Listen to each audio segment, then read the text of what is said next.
My name is Melanie Allen, and I am a licensed clinical social worker and graduate of the University of Alabama School of Social Work. I am adjunct faculty with the School of Social Work and teach gerontology and human development.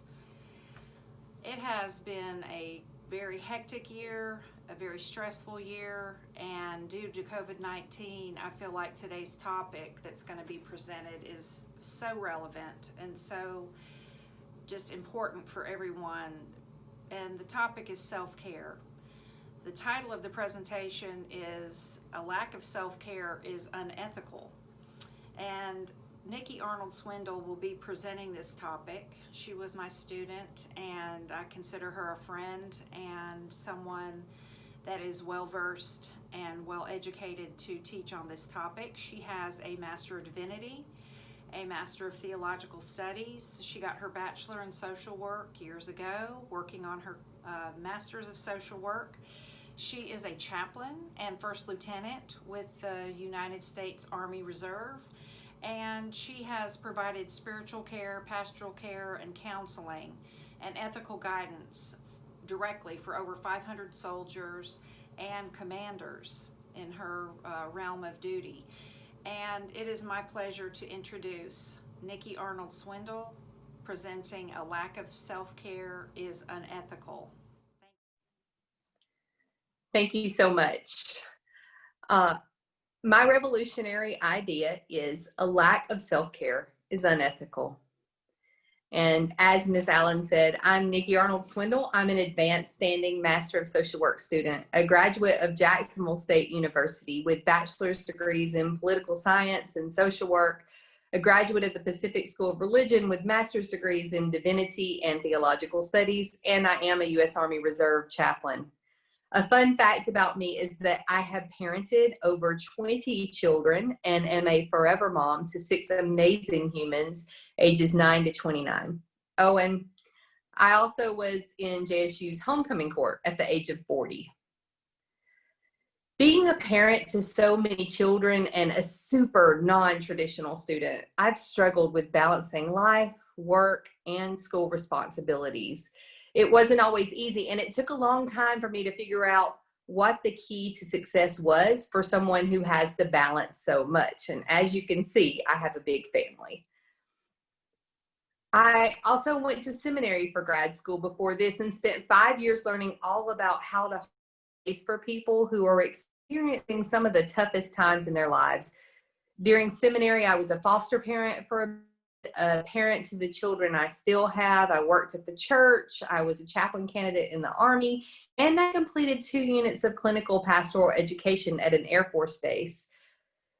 This left very little time for me until something happened that made me realize that I could not effectively and ethically care for all those I was charged with caring for unless I first took care of myself.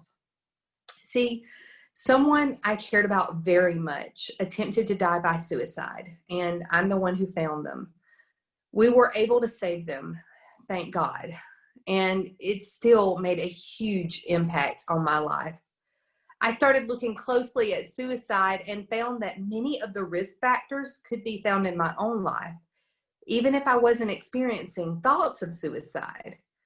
And most of the protective measures researchers and subject matter experts suggested to help prevent ideation overlapped with some of what I knew to be self-care practices. Of course, I had heard of self-care, right? Most of us have. And I even told people that they had to practice it, but I didn't fully understand what it was. While I got mani-pedis a few times a year and tried to make healthier choices in eating, the truth is that I was practicing terrible sleep hygiene. He said that I didn't have time for a full day off. I mean, I would go months without a full day off. It was clear to me that something had to change. I found that there are 3 main things I need to practice authentic and self-care in order to be ethical in my professional and personal life. And when I say ethical, I not only mean in accordance with a professional code of ethics, most of which would address this under a section on impairment, but also living in a way that avoids causing harm through action or inaction to other living things and the world around us. First, I have to understand that self-care is not the same as selfish care. Self-care, as opposed to just selfish care, involves knowing yourself and your own needs, and then ensuring that your needs are met in a way that nourishes and sustains you to continue to do your job, your schooling, take care of others, or participate in society or in community. It's about the things that are sometimes referred to as boring self-care: getting enough sleep, proper nutrition, exercise, being organized, studying, and practicing basic things that can lead to holistic wellness. Selfish care will not help you ensure that you are living your personal and professional life in an ethical manner, but true self-care will. Let me just caveat this by saying that I'm not saying you cannot practice the things that popular fashion magazines or influencers sometimes refer to as self-care, and I sometimes refer to as selfish care, nor is there one clear answer for what something is. If it helps you to be nourished and sustained to do what you need to do in order to fulfill your role in society, it's most likely self-care. I personally get regular massages and know that they are an important part of my self-care. I also travel as much as possible and as often as possible for part of my self-care. But as you can see from this photo that I took while I was in Maui, Hawaii, I still managed to get my work and responsibilities done. Second, I have to practice achieving and maintaining holistic wellness on a daily basis. I define wellness as the process of achieving and maintaining one's potential state of being and feeling complete in relation to oneself and others. Holistic wellness is a state of being and feeling complete physically, intellectually, emotionally, socially, personally, and spiritually. You can work on achieving and maintaining holistic wellness by understanding what practices in each of these dimensions help you to feel well, and then making sure that you incorporate them into your life. One practice I have found to be helpful in multiple dimensions of my life is that of yoga. It contributes to my physical, emotional, sometimes social, personal, and spiritual wellness. I even decided to train to become a registered yoga teacher so that I would be more likely to incorporate it into my life intentionally.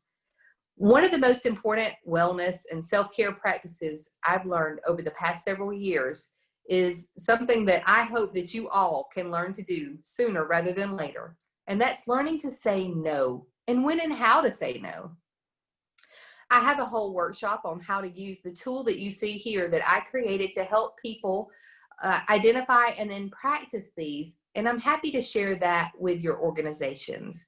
I've used it in my clinical pastoral education and with my soldiers and in the church and other organizations. It's important to note that holistic wellness practices are really self-care practices made tangible. Third, I have to know that self-care alone is not enough. I would encourage you to practice soul care, community care, environmental or creation care, and finally, organizational care. Soul care involves connecting with and nourishing the relationship one has with something or someone higher than oneself. Whether this is faith-based or even theistic is up to you. Community care, along with environmental or creation care, is about leveraging one's power to help others collectively and allowing others to do the same for you. Taking care of others, whether other people, other beings, or our environment, actually gives back to us more than we give, as long as we're also taking care of our basic needs first. This care cannot just be outward and has to be received as well, or you deny others the blessing of participating in community care with you. I also read recently that ultra independence is often a trauma response. It's about not trusting others enough to allow them to be there for you. So, not receiving community care when you need it harms you and others. Organizational care is something we can start practicing in leadership positions even during undergraduate years. And you will all most likely one day be in a position to influence organizational environments. And if you're not already, I know I was as an undergrad. It's when an organization leverages its resources and instills in its culture methods of supporting, encouraging, and promoting self-care and community care, making sure that other members of the organization have the support and resources they need for themselves and for each other. Does the organization offer health care, resource sharing, and provide adequate time off? These are just some of the things that are important to organizational care. There are so many more. Relationships and connection are vital to our being human. It's important to honor all the relationships and connections in our lives, especially in times when we cannot be physically present with each other. All of these forms of care are not independent from self-care, as they are most effective when practiced as part of a holistic care plan together with self-care. I was a true freshman here at the university in 1994, and I know that y'all are much more put together and understand so many more things than I did then. I hope that my Tide Talk helps you to remember that you have to take care of yourself and that you cannot take care of anyone else personally or professionally until you do. We were able to save my loved one from their brush with suicide, and I hope that understanding more about self-care helps to protect all of you and those you love or care for. It also has reset things for me so that I could focus on what's most important and practice my own self-care more intentionally.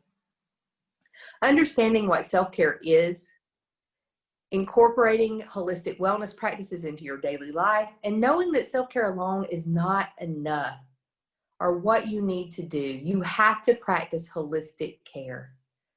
A lack of self-care is unethical, and you can choose to live an ethical life by taking care of yourself first. Thank you for joining us, and I hope that I challenged your thinking on self-care and its importance.